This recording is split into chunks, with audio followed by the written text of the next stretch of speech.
먼저 전도서 6장 6절을 한번 읽어보겠습니다. 시작. 그가 비록 천년의 갑절을 산다 할지라도 행복을 보지 못하면 마침내 다 한 곳으로 돌아가는 것뿐이 아니냐. 이 말씀의 의미는 천년의 갑절인 2000년을 산다 할지라도 그렇게 산 사람이 아직 없죠. 성경에 보면 성경에 나타난 가장 장수한 사람이 무두셀라 969세를 살았습니다. 자, 그럼 무두셀라보다 갑절을 더 많이 산다 한들 행복을 누리지 못한다면 태어나서 곧바로 죽은 사람하고 뭐가 다르냐? 다 죽지 않냐? 이런 얘기입니다. 행복이라고 하는 것은 사람마다 그 행복에 대한 기준, 또 행복에 대한 가치가 다 다릅니다. 그래서 각자의 나름대로의 행복을 추구하고 누리고 살고 있습니다. 저는 이런 세속의 나름의 행복을 오늘 말하려고 하는 게 아닙니다. 하나님의 살아계심과 예수가 나의 구주 되심에 대한 확실한 신앙 고백을 통해서 죄사함 받고 구원받은 사람을 성경은 성도라고 부르고 있습니다. 이 성도가 누려야 될 행복은 나름의 행복이 아닙니다. 딱 정해져 있습니다. 그래서 오늘 여러분과 함께 성도의 행복이 무엇인지부터 먼저 말씀을 드리고 이것을 어떻게 얻을 수 있는가, 그리고 이것을 어떻게 지키며 누리고 살 것인가에 대해서 말씀을 나눠보겠습니다. 신명기 33장 29절을 또 같이 읽어보겠습니다. 이게 성도의 행복입니다. 시작. 이스라엘이여 너는 행복한 사람이로다. 여호와의 구원을 너같이 얻은 백성이 누구냐? 그는 너를 돕는 방패시요 내 영광의 칼이시로다. 내 대적이 내게 복종하리니 내가 그들의 높은 곳을 밟으리로다. 이스라엘, 이건 성도를 말합니다. 그러니까 성도여 너는 행복한 사람이로다. 여호와의 구원을 너같이 얻은 백성이 누구냐? 성도의 행복이 무엇이죠? 이스라엘의 행복이 무엇이죠? 그것은 여호와의 구원입니다. 여러분이 구원이라는 말은 매우 포괄적이고 또 일반적인 뜻이, 구원은 불행으로부터 건져내고 위험으로부터 보호해 주는 것을 구원이라 이렇게 표현합니다. 그러니까 우리들이 불행에 빠져 있을 때, 자, 세상 사람들은 불행에 빠졌을 때 스스로 그 불행을 극복하려고 합니다.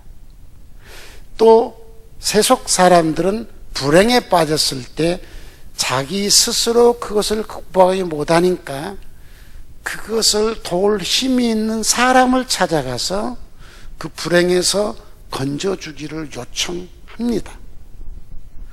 또 종교성이 있는 사람들은 자기들이 만들어 놓은 신, 이 잡신들을 찾아가서 그 신에게 이 위험에서 건져달라고 빌기도 합니다. 자기 스스로 불행해서 이기려고도 하고 힘 있는 사람에게 도움을 구하기도 하고 또 종교성이 있는 사람은 여러 잡신과 우상에게 이 불행에서 나를 건져달라고 요청을 합니다. 그리고 그 불행에서 건짐을 받을 때도 있습니다. 이것은 세상 사람들이 누리는 행복이에요. 자기 스스로 그 불행에서 이겼을 때 자기에 대한 아주 자부심이 넘치겠죠. 힘 있는 사람에게 도움을 요청했을 때 그 사람이 나를 불행에서 건져주면 그 사람에 대해서 늘 고마운 마음을 갖겠죠. 그런데 성도의 행복은 무엇이냐? 성도의 행복은 내가 불행에 빠졌을 때 전능하신 하나님이 나를 건져주시는 것, 그리고 그 건져주신 하나님께 대한 감사와 경배와 헌신이 성도의 행복입니다. 여러분, 세상에 살면서 가장 큰 불행이 무엇일까요? 드러난 불행도 있습니다. 숨겨진 불행도 있습니다. 그러나 사람에게 있어서 가장 큰 불행은 보이지 않는 우리의 생각이죠. 우리의 마음을 짓누르고 있는 것들이 있습니다. 그것이 다양한 것들이겠죠. 그러나 그 중에 가장 힘든 것이 무엇이냐? 죄의 문제입니다. 사람은 살아가면서 각기 자기가 살고 싶은 대로 나름대로 살고 있습니다. 그러면서 보이지 않게 다른 사람에게 해를 끼칠 때도 있습니다. 또 하나님께 죄를 범할 때도 있습니다. 물론 하나님을 믿지 못한 사람들은 이 땅에 신이 있다면 내가 지은 이 죄에 대해서 심판하지 않을까 하는 두려움도 있겠죠. 우리들은 살아가면서 남이 알지 못하게 지은 죄로 인해서 마음에 눌리는 짐들이 있습니다. 이것을 우리는 죄의 올무라고도 할 수 있죠. 또 하나는 죄의 가책이 있습니다. 또 하나는 죄에 대한 형벌에 대한 두려움이 있습니다. 인생을 살면서 눈에 보이지 않지만 늘 내 생각 속에, 내 마음 속에 나를 짓누르고 있는 죄의 문제, 죄에 대한 가책의 문제, 죄에 대한 형벌의 문제가 우리를 행복하게 하지 않습니다. 막 깔깔대고 웃고 잠시 잊어버릴 때도 있지만 항상 우리 마음 깊숙이 이것을 짓누르고 있는 것들이 있습니다. 그래서 세상 사람들은 이것을 잊어버리기 위해서 쾌락에 빠지기도 하고 더 죄를 많이 지을 때도 있습니다. 그런데 하나님께서는 이 무거운 불행, 이 죄의 문제를 해결해 주시기 위해서 우리에게 구원의 손길을 보내셨습니다. 그것이 무엇이냐? 요한복음 3장 16절에 이렇게 표현을 했습니다. 읽어볼까요? 시작. 하나님이 세상을 이처럼 사랑하사 독생자를 주셨으니 이는 그를 믿는 자마다 멸망하지 않고 영생을 얻게 하려 하심이라. 독생자를 주셨다는 말이 무슨 뜻일까요? 이사야서 53장 6절을 읽어보겠습니다. 시작. 우리는 다 양 같아서 그릇 행하여 각기 제 길로 갔거늘 여호와께서는 우리 모두의 죄악을 그에게 담당시키셨도다. 여러분, 죄 중에 제일 고약한 죄가 뭔 줄 아세요? 내 마음대로 사는 겁니다.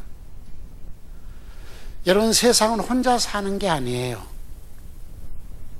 함께 살아요. 그래서 사람을 사회적 동물이라 하죠.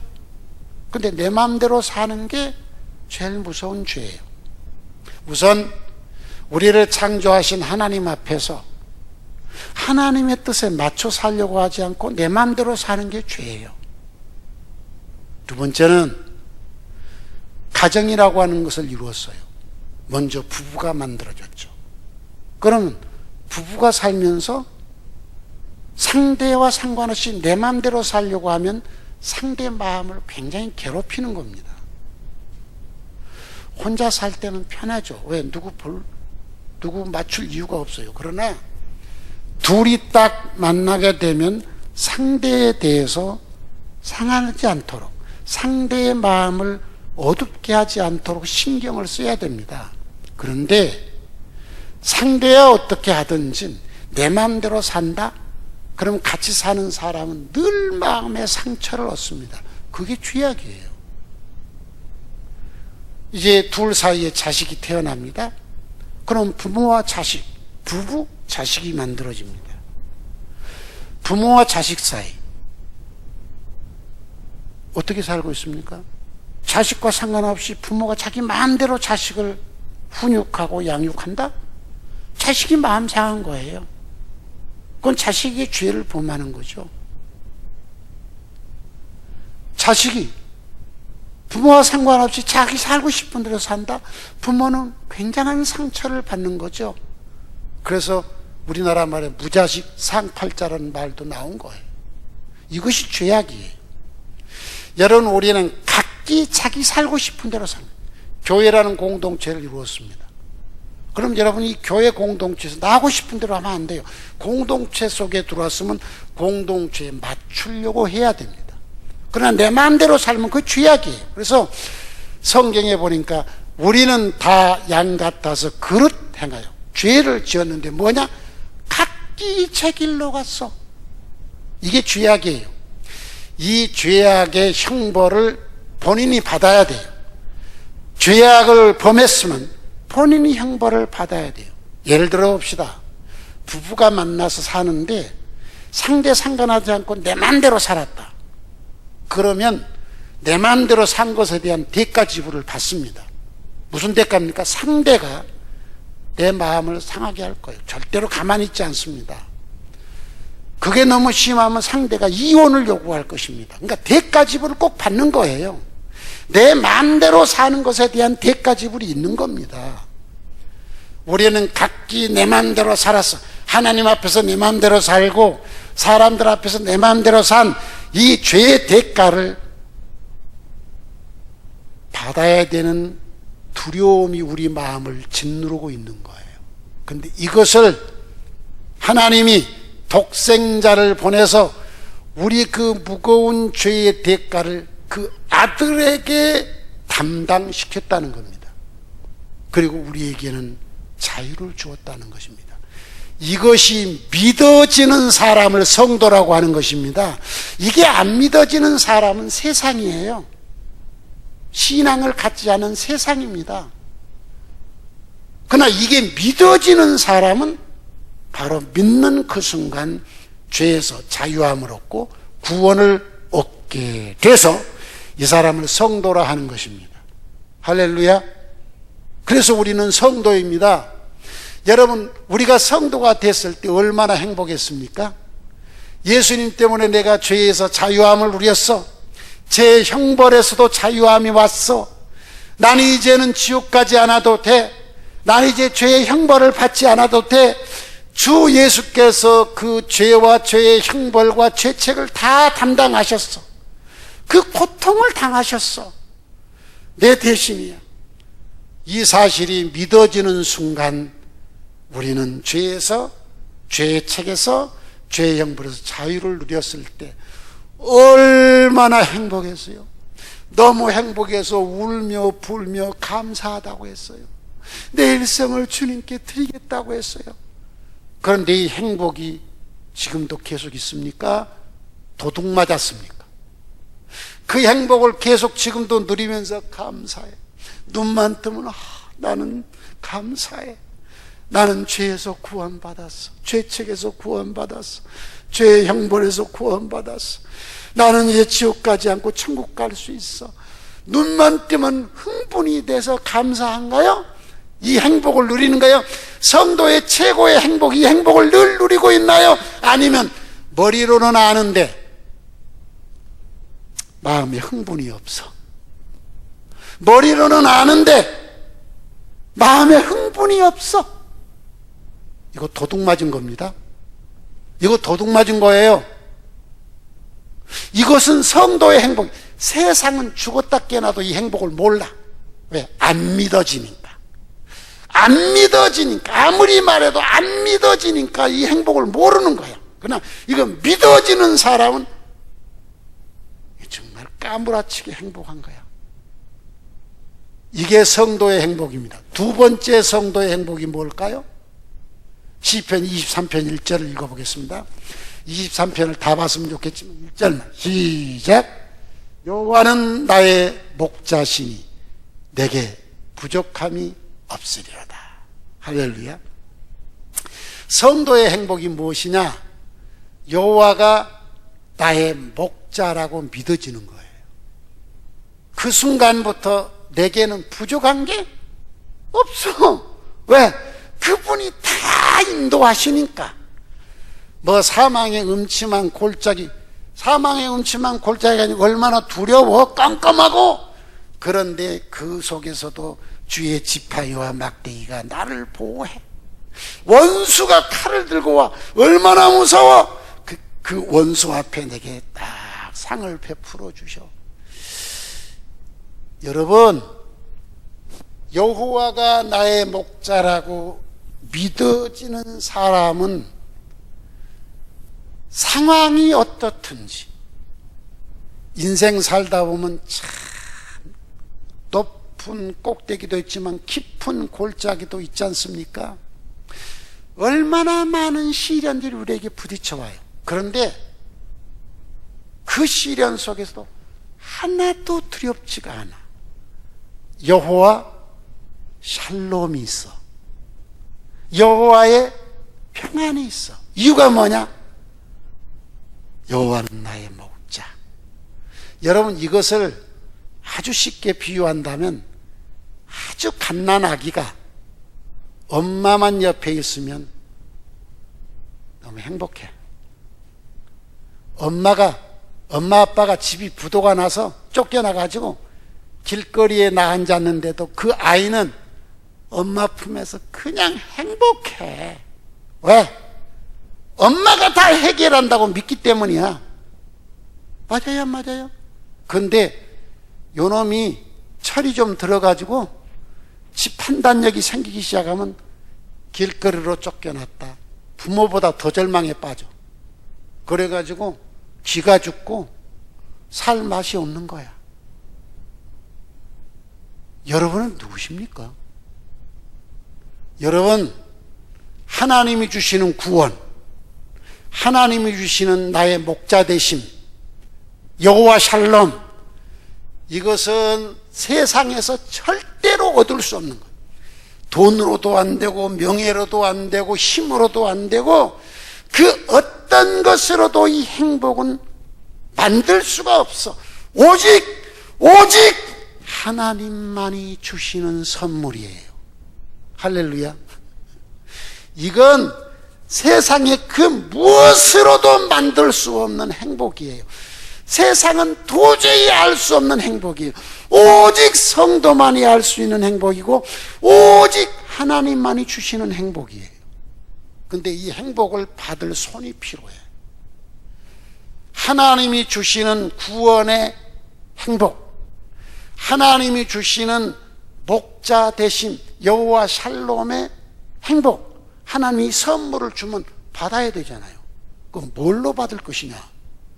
이걸 받는 손은 절대 믿음입니다. 1%의 의심도 없는 절대 믿음만이 이것을 느낄 수 있는 거예요. 1%의 의심이 있는 그 믿음은 이해하는 믿음이요. 내 말을 이해가 되죠? 이해하는 믿음과 절대 믿음은 차이가 있습니다. 머리로 이해하는 것 가지고는 가슴이 뜨겁지 않아. 절대 믿어지면 눈물이 팍 쏟아지고 가슴이 뜨거워. 흥분이 되는 거야. 이 믿음이 구원을 받을 수 있는 손이고, 이 절대 믿음이 여호와 나의 목자 되는 선물, 여호와 샬롬의 선물을 받을 수 있는 손인 것입니다. 여러분은 이 절대 믿음이 있었을 때가 있었어요. 그때는 행복했어요. 지금도 있는 사람이 있겠죠. 근데 이 절대 믿음이 사라진 분이 있을 거예요. 어린아이가 1살, 2살 때는 그랬는데 3살, 4살 되니까 조금씩 의심이 가. 5살, 6살 되니까 더 의심 가. 10살, 12살 되니까 부모하고 같이 가려고도 안 해. 똑같아. 절대 믿음이 있을 때는 하나님에 대해서 너무 감사했는데, 이제 조금 세상에 눈에 보이기 시작하니까 하나님하고 같이 안 가려고 그래. 세상으로 나가버리는 거예요. 그래서 그 놀라운 평안, 그 놀라운 절대 믿음이 사라진 거예요. 우리 주님이 뭐라 했어요? 너희가 돌이켜 어린 나이와 같이 되지 아니하면 결단코 천국에 들어가지 못하리라. 기억하시기 바랍니다.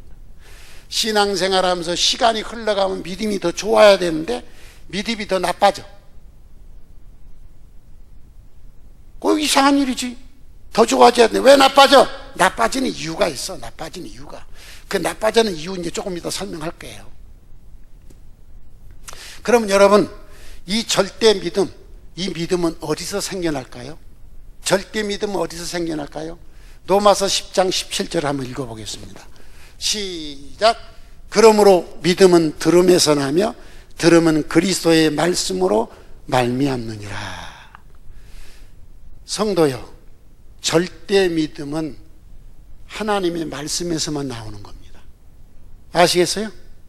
절대 믿음은 세상의 지식에서 나오지 않습니다. 뭐 세상 지식 가지고 막 설명해서 하나님을 설명하려고 해서 믿음이 생기는 게 아니에요. 하나님의 말씀, 오직 절대 믿음은 오직 성경에서만 절대 믿음이 생겨나는 거예요. 왜 성경을 주셨습니까? 오직 이것을 기록하면 너희로 예수께서 하나님의 아들 그리스도이심을 믿게 하려 하며 그 이름을 힘입어 생명을 얻게 하려 함이라. 요한복음 20장 31절에 주신 말씀 아니에요? 그러니까 이 성경을 하나님이 주신 이유는 뭐냐? 이것을 읽어야, 이것을 들어야, 이것을 지켜야 믿음이 생기는 거예요. 너희가 성경에서 영생을 얻는 줄 생각하고 성경을 연구하거니와 이 성경이 내게 대해 증거하는 것이다. 성경에서 영생을 얻는 줄 알고 성경을 연구한다고 했어요. 그게 무슨 말이죠? 성경을 알아야 믿음이 생긴다는 거예요. 믿음이. 절대 믿음은 다른 곳에서는 생기지 않습니다. 절대 믿음은 오직 성경에서만 절대 믿음이 나오는 것입니다. 할렐루야. 여러분, 성경 말씀을 듣고 절대 믿음이 생겨서 예수를 구주로 영접했어요. 그 뒤로 여러분은 성경을 잘 안 읽어, 잘 안 들어. 그러다 보니까 의심이 생기고 엄마가 안 믿어줘. 엄마, 그 다음에 엄마랑 어디 가자 하면 싫어. 엄마하고 같이 가기 싫어져. 여러분이 성경을 읽지 않고 듣지 않고 그러다 보니까 그 놀라운 절대 믿음이 사라지기 시작했고 그 감동과 감격이 사라지기 시작한 거예요. 그래서 이제 디모데전서 4장으로 돌아갑니다. 디모데전서 4장을 일일이 다 내가 강론하면 시간이 많이 가니까 그냥 요약해서 디모데전서 4장의 핵심이 뭐냐? 바울이 디모데에게, 야 디모데야, 육체의 연습, 이 연습이라는 말이 무슨 말이냐? 연단이라고 했어요. 육체의 연단은 그렇죠. 연단이라는 말이 무슨 말이냐? 연단이라는 말은 연습한다는 말도 되고 훈련한다는 말도 돼요. 그러니까 연단이나 연습이나 훈련이나 같은 말이에요. 바울이 디모데한테 이랬습니다. 육체의 연단, 육체의 훈련은 약간의 유익이 있다. 그건 사실이에요. 여러분, 육체를 잘 연단시키면 건강해서 컨디션이 좋아요. 그래서 무엇을 하든지 아주 즐거운 마음으로 할 수 있어요. 근데 육체를 잘 연단 안 시킨 사람은 자꾸 병치레가 많아지면서 컨디션이 저하되니까 뭘 하든지 즐거움으로 되는 게 아니라 억지로 하고 힘들어. 그래서 육체 연단은 약간 유익이 있다 했습니다. 그럼 우리 성도들은 육체 연단 해야 돼요, 안 해야 돼요? 해야 됩니다. 두 번째, 그러나 경건의 연단은 범사에 유익하니, 범사, 경건의 연습, 경건의 훈련, 경건의 연단은 범사에 유익하니 금생과 이 세상과 내생, 죽어서까지 약속이 있다. 약속, 하나님의 약속이 있다는 것입니다. 그러면 경건의 연습, 육체의 연습, 이 두 가지는 다 해야 되는데 어느 쪽에 더 치중해야 되느냐? 경건의 연습이에요.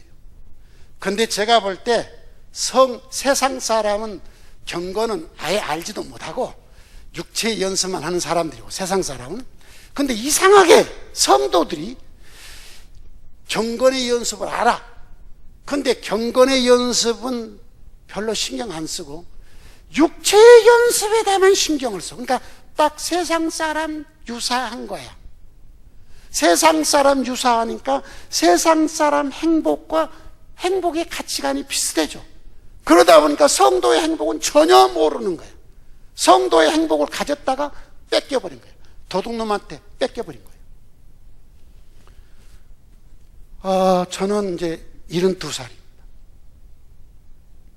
주를 위해서 치열하게 살면서 순전히 가로로 11번 죽음 앞에 섰습니다. 그리고 리트릿 빌리지 건축하다가 신장이 다 망가졌습니다. 투석 직전입니다. 그러면 이 신장이 망가진 건 죽음 직전에 간 것이 아니에요. 그건 죽음하고는 비교가 안 되는 거니까. 그럼 여러분, 내 인생이 얼마나 험악하게 살았어요? 나이 20대부터 나이 70이 될 때까지 11번 죽음 앞에 섰습니다. 그건 내가 육체를 위해 산 게 아니라 오직 예수를 위해 사는 과로 때문에 그랬어요. 그리고 지금 신장이 망가졌어요. 그러면 이제 내가 살아있는 시간이 얼마 있는지 모르지만 그 시간만큼은 내가 건강해야 주를 위해서도 살 수 있다. 그렇잖아요? 그래서 저는 육체의 연습을 열심히 하고 있습니다. 어떻게 열심히 하고 있냐? 신장에 지장이 되는 음식을 먹지 않습니다. 그 다음에 신장이 독소를 걸러내는데 문제가 되니까, 많이 먹으면 이게 망가지니까 시장기만 가시게 먹습니다. 많이 안 먹습니다. 그러니까 내가 먹는 음식은 극히 제한이 되어 있습니다. 그리고 이제 안 되겠다 싶어서 하루에 10,000보씩 걷습니다. 어떤 일이 있어도 이것은 꼭 지키고 있습니다. 매일 천하 없어도 이건 내가 빠지지 않고 하고 있습니다.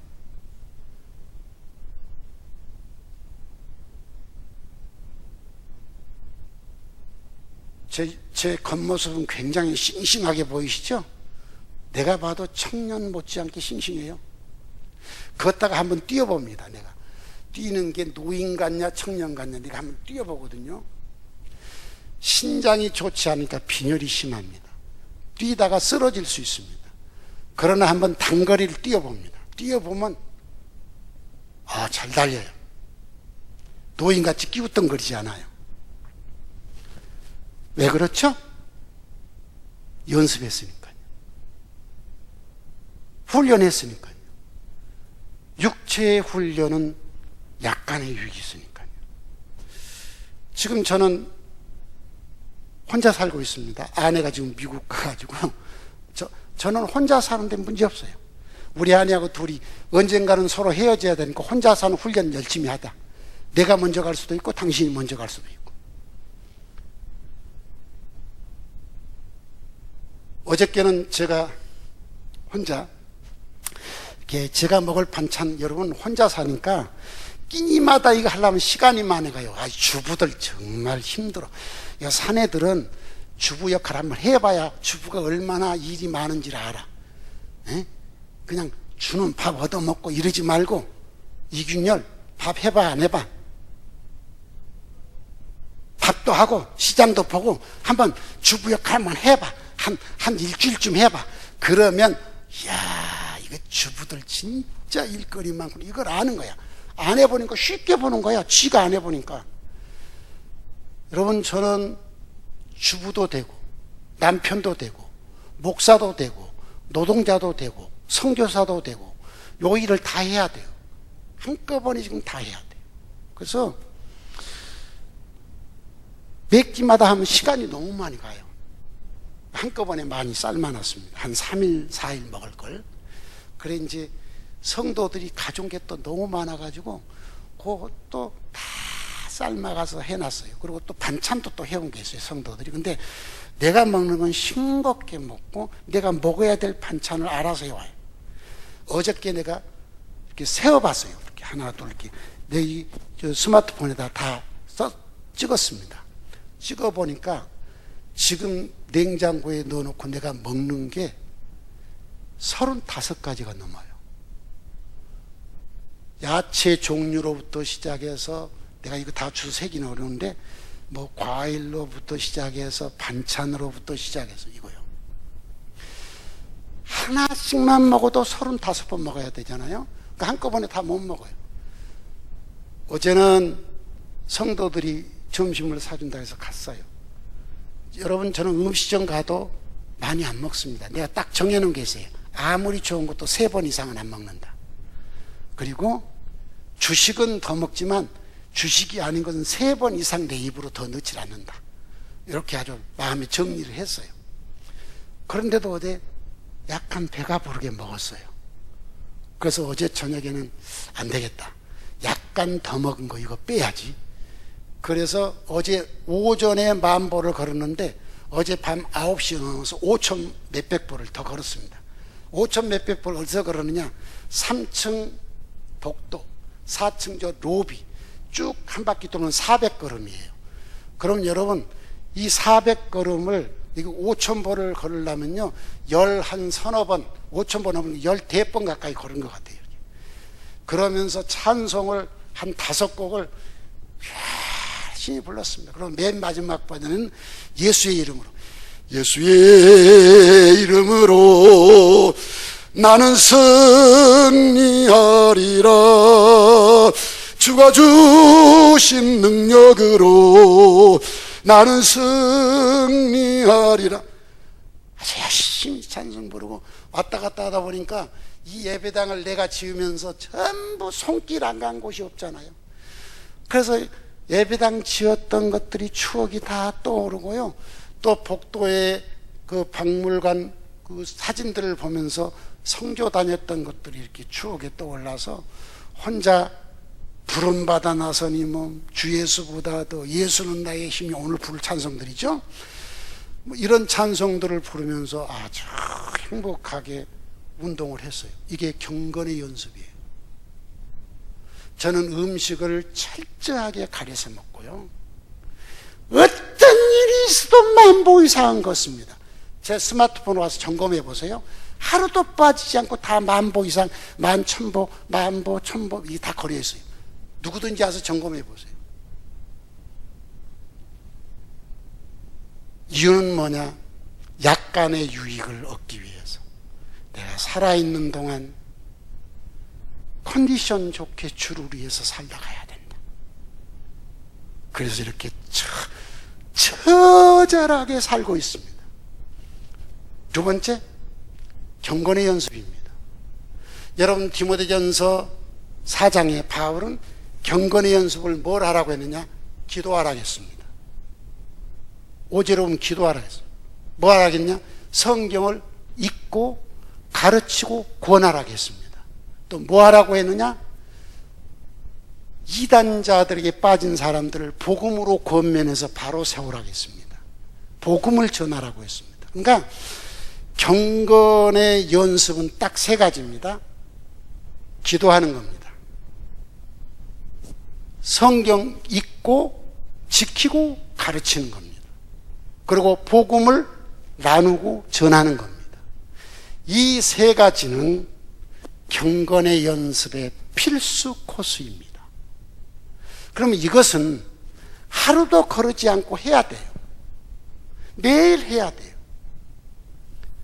저는 오늘 아침에도 새벽 4시 반에 일어났습니다. 4시 반에 일어나서 2시간 기도했습니다. 그러면 6시 반이잖아요. 6시 반 되니까 이제 밥을 먹었습니다. 30분 동안에 먹었습니다. 간단하게. 탄수화물은 안 먹고 야채만 먹고 끝냈습니다. 이유, 어저께 누가 빵을 좀 사와서 빵을 조금 먹었기 때문에 안 되겠다 싶어서 어저께까지 계산해서 탄수화물 안 먹고 야채만 먹었습니다. 그러면 이제 6시, 7시가 됐잖아요. 씻었습니다. 역시 저는 속도감이 굉장히 빠릅니다. 씻고 단장 다 했습니다.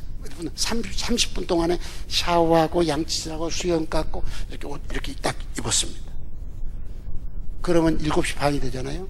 8시 반에 일부 예배가 있습니다. 그래서 서재에 와서 1시간 동안 앉아서 기도하며 말씀을 오늘 전할 것을 다시 묵상하며 예배를 준비했습니다. 그리고 8시 반 예배를 드렸습니다. 그럼 10,000번 아직 안 걸었습니다. 오후에 걸을 겁니다. 저는 매일 하는 게 있습니다. 매일 새벽에 일어나면 2시간에서 3시간 정도 기도를 합니다. 그리고 그 기도가 끝나면 꼭 성경을 60장 이상 읽습니다. 그 성경 읽는 시간이 2시간 이상 걸립니다. 그 다음에 만보 이상을 걷습니다. 그것이 1시간 반에서 2시간 걸립니다. 빠르게 해야 만보 걸으면 1시간 반. 그 11,000보, 2,000보 걸으면 2시간 이상 넘습니다. 그 다음에 어떤 경우도 내가 매일 복음을 2시간에서 3시간은 나눕니다. 복음을 전하고 복음을 나눕니다. 이 일만 해도요, 아무리 빨리 해도 10시간은 걸려요. 여러분, 내가 경건의 연습만 매일 쉬지 않고 10시간을 하고 있습니다. 아시겠어요? 그 다음에 육체의 연습입니다. 육체의 연습도 그 10시간 속에 들어내고, 그 다음에 음식을 해서 먹습니다. 여러분, 음식에서 먹는데요, 내가 직접 해서 맵기 해서 먹으려면 시간이 많으니까 미리 삶아 놓는다 하잖아요. 그럼 미리 삶아 놓은 거 가지고서 먹고 커피 한 잔 마셔도 1시간은 걸립니다. 왜? 먹는 시간, 커피 마시는 시간, 그 다음에 설거지 싹 해서 딱 정리정돈하면 1시간 걸려요. 그러니까 밥 3끼 먹은 것까지 하면은 아무리 빨리 해도 12시간 전에는 안 돼요. 그러면 여러분 잘 들어보세요. 경건의 연습과 육체의 약간의 연습을 하는데 12시간 내가 걸립니다. 24 중에 나머지 12시간 중에 잠자는 시간 한 4시간 정도 빼면 나머지 8시간은 내가 사역하는 시간입니다. 그 사역이 뭡니까? 안디옥 교회 설교사역, 행복한 안디옥 교회 설교사역, 작힌강 교회 설교사역, 세계 일주 선교를 하고 세계 대회를, 여러분 6대주 200개 국가 대회를 지금 진행하고 있는데 200개 나라를 움직이는 게 얼마나 어려워요. 안디옥 교회 움직이는 것도 어려운데 200개 나라 지도자를 움직여야 돼요. 그다음에 그 대회를 위해서 강사, 전 세계 강사들과 소통해서 준비해야 되고, 이제 이런 진행을 해야 돼요. 거기다가 돈을 만들어야 돼요. 여러분, 세계 어느 나라도 이 대회, 세계 200개 나라 지도자들이 참석만 하지 돈 낼 사람 하나도 없어. 아무도 돈 낼 사람 없어. 그러면 돈은 내가 만들어야 되잖아요. 그러면 내가 어디서 만들어야 돼요? 내가 만들 수가 없어요. 여러분, 놀라운 일은 이런 엄청난 사건과 일들을 고 엄청난 돈이 들어가는데 내 마음은 여호와 샬롬이에요. 이유가 뭐냐? 여호와는 나의 목자시니 그분은 내게 부족함이 없는 분. 그가 나를 푸른 초장으로 인도하시고 쉴만한 물가로 인도해 주십니다. 돈이 한 푼도 없는데 여기저기서 돈이 막 들어와. 안디옥 교회 성도들도 한 구자 1,000만 원씩 막 하는 사람 생기지, 전혀 안디옥 교회와 상관없는 외부 교인들이 1,000만 원씩 막 헌금하는 사람 들어오지. 이제 언론에 홍보를 아직 안 했는데 8월 달에 언론에 홍보할 겁니다. 이제 대담도 하고 방송도 나갈 겁니다. 하나님이 어디서 어떤 역사를 일으킬지 나는 기다리고 있습니다. 왜요? 나는 어린아이처럼 전능하신 하나님에 대한 절대 믿음을 갖고 있습니다. 그분이 내게 부족함이 없도록 모든 걸 채우신다는 확신이 있습니다. 그래서 마음에 언제나 여호와 샬롬, 이게 내가 누리는 행복이에요. 성도 여러분, 여러분은 나 같은 분량을 하기는 어려워요. 그러나 분량이 여러분의 능력에 맞게, 예를 들어서 매일 한 장 성경을 읽어도, 매일 10분을 기도해도, 매일 한 사람하고만 복음을 나누어도 그것을 매일 하라는 거예요. 하다 말다 하다 말다 하지 말라는 거예요. 왜 그래야 됩니까? 장승철 씨, 밥을 먹다 말다 하면 에너지가 생겨? 안 생겨. 처져가지고 살아. 잠을 자다 말다 할 수 있어? 밥은 쉬지 않고 먹고 있죠, 매일. 잠도 쉬지 않고 자고 있죠, 매일. 움직이는 것도, 운동도 걸어다니고 움직이잖아요. 매일 하잖아요. 여러분, 그러기 때문에 여러분에게 에너지가 생산돼서 일을 하는 거예요. 만일에 여러분이 하루만 잠 안 자봐, 하루만 새끼 굶어봐, 금방 에너지가 방출돼. 하루만 아무것도 안 하고 가만히 있어봐, 이걸 며칠 해봐, 아무 힘이 없어. 머리는 아는데 아무 힘이 없어. 근데 여러분, 절대로 안 그러냐. 어떤 일이 있어도 먹잖아, 어떤 일이 있어도 자잖아, 어떤 일이 있어도 움직이잖아. 왜 육체의 연습은 이렇게 하면서 영적인 연습은 왜 안 하십니까? 어떤 일이 있어도 성경은 한 장 이상 읽어봐. 어떤 일이 있어도 매일 10분 이상 기도해봐. 어떤 일이 있어도 매일 한 사람 이상은 복음을 나눠봐. 나처럼 많이 못해도 그렇게 하면 여러분에게 영적인 에너지가 생산될 겁니다.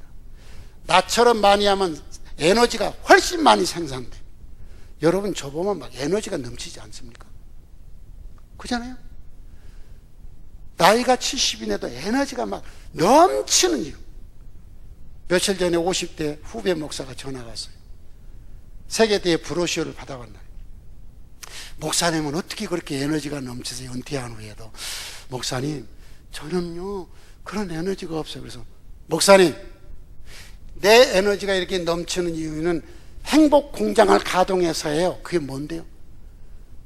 나는요 매일 2-3시간 이상 꼭 기도해요. 매일 60시간은 꼭 성경 읽어요. 매일 2-3시간 이상은 누구하고든지 꼭 복음을 나눠요. 이것이 내 영적 에너지를 생산하는 공장을 절대로 중단하지 않고 계속 돌리고 있어요. 그래서 내게서 에너지가 넘치는 거예요. 목사님도 한번 해. 굉장히 부담스럽네.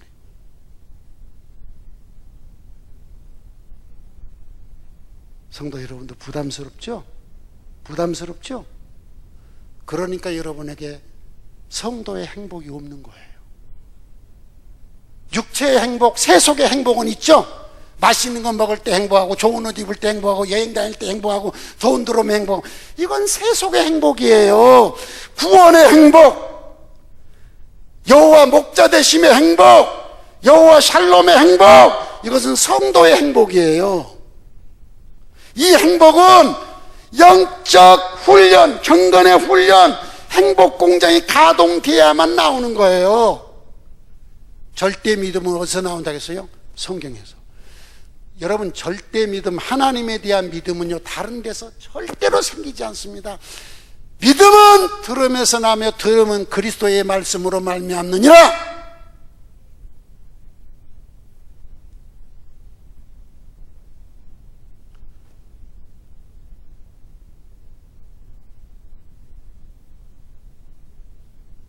교회가 순기능이 있어요. 그 순기능이 뭔지 아세요? 사도행전을 보면은 교회가 막 처음 출발했을 때 열흘 동안 기도하면서 교회가 시작되잖아요. 이게 교회의 순기능이에요. 그 다음에 성경의 말씀을 따라 사도를 다시 뽑잖아요. 마띠아를. 성경을 따라. 그 다음에 저들은 나가서 복음을 전하잖아요. 이것이 저들에게는 행복이었어요. 사람들이 잡아다가 죽인다고 할 때 우리들이 네 말 듣는 게 좋으냐, 하나님 말씀 듣는 게 좋으냐, 그거 전혀 두려워하지 않았어요. 이것이 교회의 순기능입니다. 다시 얘기합니다.